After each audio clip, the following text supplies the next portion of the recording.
Hello, Days for Lost fans. It is finally Friday on September the 6th.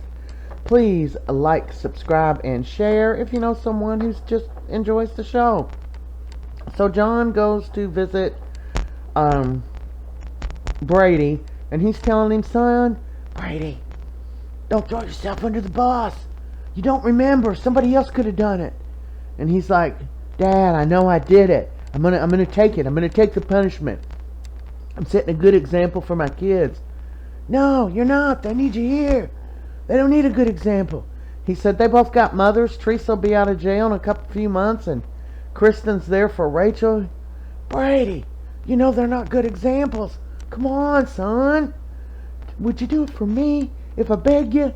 You know, it was sad. So, you know, Brady's just, he's going to take it, and he's going to take it like a man, and he's going to take it 3 times harder than a man.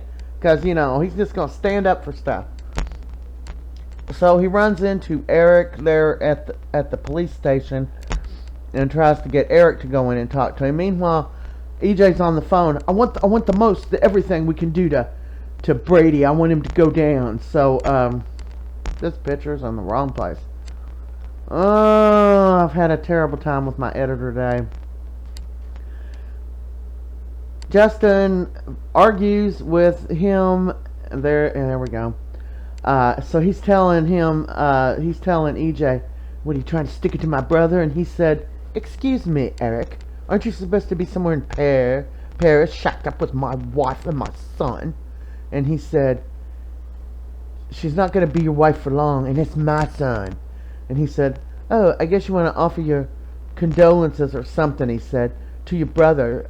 It seems that vehicular murders run in your family.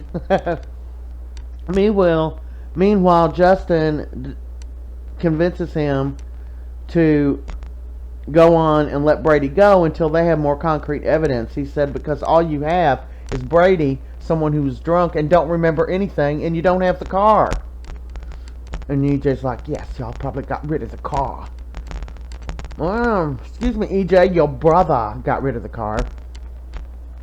Holly is telling Tate, tell me, what does Eric have to do with my dad's death? And he said, nothing. And she said, don't keep secrets from me, tell me. We don't. Hey, please. I need to know. Spit it out, son.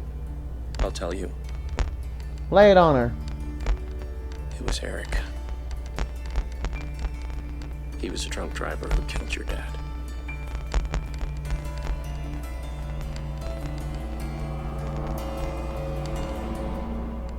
So Eric and Holly were in an argument before he told her that, but he honestly thought that she knew.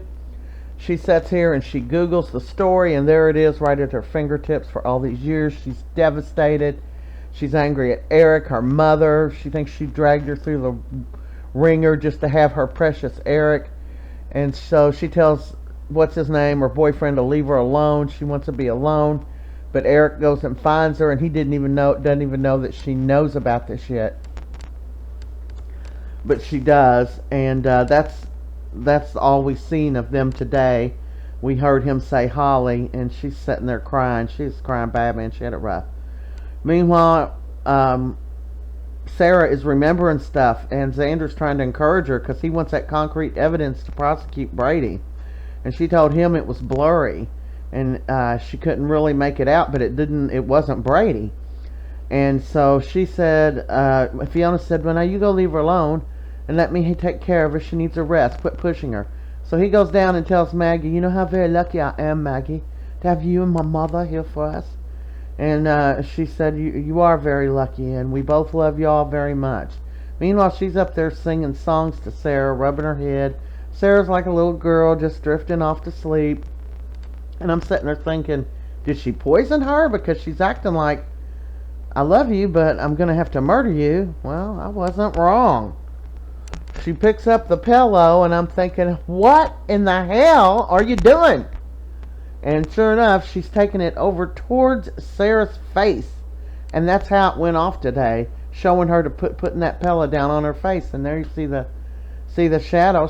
She's crazy. She's just crazy. Gonna kill her own daughter-in-law.